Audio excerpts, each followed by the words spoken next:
Welcome to big TV digital exclusive. Sindhu నది లోయలో భారీగా బంగారం బయటపడింది. దాదాపు 33 టన్నుల బంగారం ఉంటుందని చెప్పి అక్కడ దీని విలువ దాదాపు 18,000 కోట్లు. పాక్లోని అటాక్ జిల్లాలో ఉన్న సింధు నదిలో బంగారం నిల్వలు వెతికి తీసిన ప్రక్రియలో దాదాపు 32 కిలోమీటర్ల పరిధిలో బంగారం నిల్వలు మరి పాకిస్తాన్ దిశలో తిరుగుతుందా? అసలు పాకిస్తాన్ ఇప్పటికే అప్పుల బారిలో పడిందని అందరికీ తెలుసు. అయితే ఈ బంగారం దొరకడంతో పాకిస్తాన్ దిశ ఏమన్నా తిరుగుతుందా, లేదంటే వాళ్ళ ఎకానమిక్ గ్రోత్ ఏదన్నా పెరుగుతుందా, ఫినాన్షియల్ బూస్ట్ ఏమైనా వస్తుందా అని చెప్పి అందులో ఉన్న ప్రజలకు కూడా ఆసక్తికరమైన విషయాలు కూడా బయటకు వస్తాయంటూ ఎదురు చూస్తూ ఉన్నారు. మంచి రోజులు వస్తాయంటూ అక్కడ ప్రజలు కూడా చాలా ఆశల్లో వెయిట్ చేస్తున్నారు. అయితే ఇదే నేపథ్యంలో ఇస్లామాబాద్ అంటే పాకిస్తాన్లోని పంజాబ్ ప్రావిన్స్ అటాక్ జిల్లాలో ఉన్న సింధు నది లోయలో భారీగా బంగారం నిల్వలను గుర్తించారు. దాదాపు 32.6 టన్నుల బంగారం నిల్వలు ఉన్నాయని, వాటి విలువ దాదాపు 18,000 కోట్లు అంటే 600 బిలియన్ పాకిస్తాన్ రూపాయల్లో ఉంటుందని అంచనా కూడా వేశారు. బయోలాజికల్ రిజర్వాయర్ ఆఫ్ పాకిస్తాన్ దాంట్లో చూసుకుంటే దానిలో కూడా వివరాలు ధృవీకరించినట్టు తెలుస్తోంది. అయితే పాక్ ప్రజలకు మంచి రోజులు వస్తాయా అని అంటే పాకిస్తాన్లో ఓవైపు నిత్యావసరాల ధరలు, ఇంధన ధరలు కూడా కొండెక్కి ప్రజల జీవితానికి భారంగా మార్చే ఈ రోజుల్లో మరోవైపు వరుస ఉగ్రదాడులతో ఎంతోమంది ప్రజలు, సైనికులు, భద్రతా సిబ్బంది ప్రాణాలు కోల్పోతూ ఉన్నారు. అయితే ఇదే నేపథ్యంలో బంగారు నిల్వలు బయటపడ్డాయనే వార్త భవిష్యత్తుపై పాక్కు కొత్త ఆశలను రేకెత్తించాయి. వెలికి తీసిన ప్రక్రియలో మొదలైతే పాకిస్తాన్ ఆర్థిక వ్యవస్థ కొత్త రెక్కలు తొడిగేందుకు ఆస్కారం ఉంటుందని కూడా తెలిపారు. దేశంపై ఉన్న అప్పుల బారి నుంచి తగ్గించేందుకు బాటలు పడతాయని కూడా అక్కడ ఉన్న ప్రభుత్వం తెలిపారు. పాక్ కరెన్సీ విలువ కొంత మేరకు బలోపేతం అవుతోంది. వెరసి నిత్యావసరాల ధరలు, ఇంధన ధరలు దిగొచ్చి సామాన్య ప్రజలకు కూడా ఊరట కల్పిస్తుందని చెప్పి అక్కడున్న ప్రభుత్వం కూడా డిక్లేర్ చేశారు.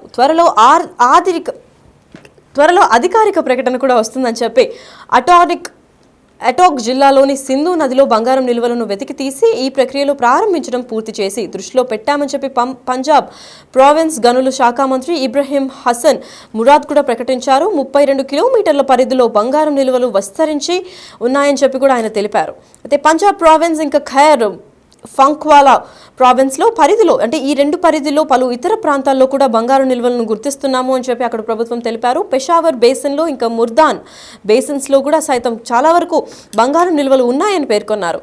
ఆయా ప్రాంతాల్లో అక్రమ మైనింగ్ పైన కూడా నిషేధం చేయబడుతోంది. అయితే నిషేధించడం అమలవుతుందని ఇబ్రహీం హసన్ మురాద్ కూడా తెలిపినట్టు తెలుస్తోంది. ప్రభుత్వం ఆధ్వర్యంలోనే బంగారు గనుల్లో మైనింగ్ జరుగుతుందని కూడా స్పష్టం చేశారు.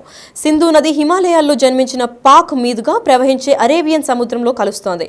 అయితే సింధు నది హిమాలయాల్లో దిగువని టెక్టానిక్ ప్లేట్స్ కదలిక ఎక్కువగా ఉంటాయి కాబట్టి ఈ చర్యల వల్లే అక్కడ బంగారం అణువులు కూడా ఏర్పడుతూ ఉంటాయి. అవి సింధు నది ప్రవాహం ద్వారా పాకిస్తాన్లోని నదికి ప్రవాహిస్తూ ఆ పరిధిలో కూడా వ్యాపిస్తూ ఉంటాయి. వందల ఏళ్ల తరబడి నిరంతరంగా ఈ సింధు నది ప్రవాహం జరుగుతూనే ఉంది.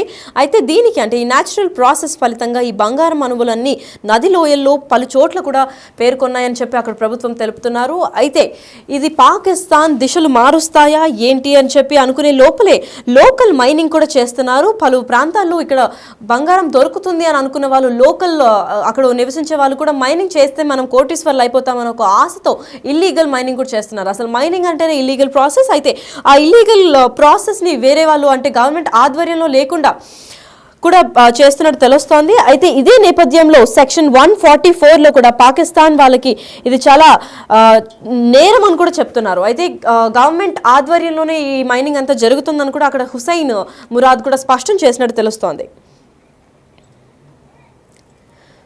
అలావుద్దీన్ అద్భుత దీపం ఉందో లేదో కానీ ఇలాంటి ఓ ఆశా దీపం పాకిస్తాన్కు అయితే కనిపించిందని చెప్పుకోవచ్చు. ఒకవేళ అది దక్కితే మాత్రం తీవ్ర ఆర్థిక సంక్షోభం నుంచి కొట్టుమిట్టాడుతున్న పాకిస్తాన్కు భారీ ఊరట కల్పిస్తోంది అని కూడా చెప్పుకోవచ్చు. ఎందుకంటే పంజాబ్ ప్రావిన్స్ అటాక్ జిల్లాలో ఉన్న సింధు నది లోయలో భారీగా బంగారం నిల్వలు గుర్తించినట్టు తెలుస్తున్నారు. అయితే దాదాపు 32.6 మెట్రిక్ టన్నుల బంగారం నిల్వలు ఉన్నాయని కూడా గుర్తించినట్టు తెలుస్తోంది. వాటి విలువ దాదాపు 18,000 కోట్లు అంటే 600 బిలియన్లు అంటే పాకిస్తానీ రూపీస్లో 600 బిలియన్స్ కూడా ఈక్వల్గా ఉంటుంది. అంటే 18,000 కోట్లు ఉందని కూడా అంచనా వేస్తున్నారు. అదే పాక్ ప్రజలకు మంచి రోజులు వచ్చాయా ఏంటి అంటే మూలిగే నక్కపై తాటాకు పడ్డట్టు ఒక దాని వెంట మరో కష్టం పాకిస్తాన్కు వెంటాడుతూనే ఉంది. అయితే ఓవైపు నిత్యావసరాల ధరలు పెరుగుతున్న కొద్దీ మరోవైపు వరుసగా ఉగ్రదాడులతో ఎంతో మంది ప్రజలు, సైనికులు, భద్రతా సిబ్బంది ప్రాణాలు వరుసగా కోల్పోతూనే ఉన్నారు. అయితే ఇదే నేపథ్యంలో ఉక్కిరి బిక్కిరి అవుతున్న పాకిస్తాన్కు బంగారు నిల్వలు బయటపడ్డాయనే వార్త భవిష్యత్తుపై కొత్త ఆశలను రేకెత్తించిందనే చెప్పుకోవచ్చు. ఒకవేళ వాటిని వెలికి తీసే ప్రక్రియలో మొదలైన పాకిస్తాన్ ఆర్థిక వ్యవస్థ కొత్త రెక్కలు తొడిగేందుకు ఆస్కారం కలుగుతుందా అంటే ఎస్, కలుగుతుందనే చెప్పుకోవచ్చు. ఎందుకంటే దేశంపై ఉన్న అప్పుల బారి నుంచి తగ్గించుకునేందుకు బాటలు కూడా పడతాయని చెప్పి అక్కడ ప్రభుత్వం ఇప్పటికే తెలిపారు. పాక్ కరెన్సీ విలువ కొంతమేర బలోపేతం అవుతోంది అని కూడా చెప్పారు. అయితే వెరసి నిత్యావసరాల ధరలు ఇంకా ఇంధన ధరలు దిగొచ్చి సామాన్య ప్రజలకు ఊరట లభిస్తుంది అని కూడా అక్కడ ప్రభుత్వం నిర్ణయించారు. త్వరలో అధికారిక ప్రకటన కూడా బయటకు వచ్చే ఛాన్సులు ఉన్నాయని చెప్తున్నారు. అటాక్ జిల్లాలోని సింధు నదిలో బంగారం నిల్వలు వెతికి తీసే ప్రక్రియలో ప్రారంభించడంపై పూర్తి దృష్టి పెట్టామని చెప్పి పంజాబ్ ప్రావిన్స్ గనుల శాఖ మంత్రి ఇబ్రహీం హుస్సేన్ మురాద్ కూడా ప్రకటించినట్టు తెలుస్తోంది. అయితే 32 కిలోమీటర్ల పరిధిలో బంగారం నిల్వలు విస్తరించి ఉన్నాయని కూడా ఆయన తెలిపారు. అయితే పంజాబ్ ప్రావిన్స్ ఇంకా ఖైబర్ పఖ్వాన్లు భావిస్తున్న ఆ పరిధి లోపల ఉన్న ఇతర ప్రాంతాల్లో కూడా బంగారు నిల్వలు గుర్తిస్తున్నాము అని చెప్పారు. అయితే పెషావర్ బేసిన్ ఇంకా మురద్ బేసిన్లో సైతం ఈ బంగారు నిల్వలు ఉన్నాయని కూడా పేర్కొన్నారు. అయితే పలు ప్రాంతాల్లో పాకిస్తాన్లో ఉట్టి సింధు నదిలోనే కాకుండా పలు ప్రాంతాల్లో కూడా బంగారం వెలికి తీసే ప్రయత్నం మేము చేస్తున్నాము. ఇక్కడ కూడా మైన్ చేస్తే ప్రాపర్ మైనింగ్ అంటూ జరిగితే గవర్నమెంట్ ఆధ్వర్యంలో బయటకి వస్తాయి. ఇంకా చాలా ప్లేసెస్లో కూడా బంగారం ఉంది అని కూడా వాళ్ళు చెప్తున్నారు. పెషావర్ బేసిన్ ఇంకా ముర్దాన్ బేసిన్లో కూడా చాలా వరకు బంగారం దాగి ఉంది. సో ఇవంతా బయటకు తీస్తే పాకిస్తాన్ దిశ ఏమన్నా మారుతుందా అంటే వాళ్ళు ఇప్పటిదాకా పడ్డ అప్పుల బారి నుంచి బయటపడచ్చా అని అందరి ప్రజల్లో కూడా ఆసక్తి నెలకొంటుంది.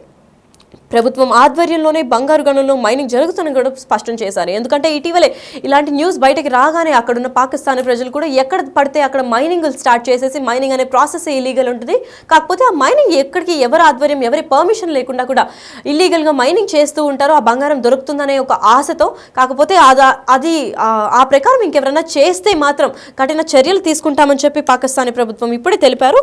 అయితే సెక్షన్ 144 కింద వాళ్ళకి కఠిన చర్యలు అంటే కఠిన శిక్షలు కూడా పడతాయని కూడా చెప్పారు. అక్కడ పాకిస్తాన్ ప్రభుత్వం కూడా భారీ చర్యలు తీసుకుంటాము, ఇలా ఇల్లీగల్ మైనింగ్ చేయకూడదు, కేవలం గవర్నమెంట్ ఇచ్చిన ఆర్డర్స్తో మాత్రమే గవర్నమెంట్ ఆధ్వర్యంలోనే మైనింగ్ చేయడానికి కుదురుతుంది అని కూడా చెప్పారు. ఇప్పుడు అవి పాకిస్తాన్ ఆర్థిక పరిస్థితిని మార్చబోతున్నాయా లేదా చలికాలంలో సింధు నది లోయలో నీటి నిల్వ తక్కువగా ఉంటుంది కాబట్టి ఈ సమయంలో మైనింగ్ చేస్తే బంగారం నిల్వలు సులభంగా వెలికి తీసేందుకు అవకాశం ఉంటుంది.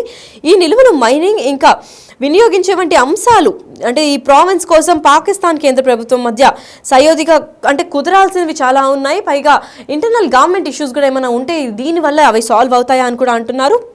అంతేకాకుండా ఇటీవలే 7 లక్షల కోట్ల విలువైన బంగారం కూడా చైనాలో కూడా గుర్తించినట్టు తెలుస్తోంది. దాని తర్వాత ఇదే హైయెస్ట్ రికార్డ్ ఇట్లా సింధు నది లోయలో కూడా భారీగా బంగారం దొరికింది అని అంటే ఇది ఒక పెద్ద రికార్డ్ అనే చెప్పుకోవచ్చు. అయితే దీనివల్ల ఇలా బంగారం దొరకడం వల్ల వీళ్ళు మైనింగ్ చేసి ఇంకా బంగారం బయటకు తీయడం వల్ల దాదాపు 18,000 కోట్లు ఎస్టిమేషన్ ఇచ్చారు. కాబట్టి దీనివల్ల పాకిస్తాన్ లైవ్స్ ఏమైనా మారుతాయా లేదంటే వాళ్ళకున్న అప్పుల బారి నుంచి వాళ్ళు బయటపడతారా అనేది అయితే వేచి చూడాల్సిందే.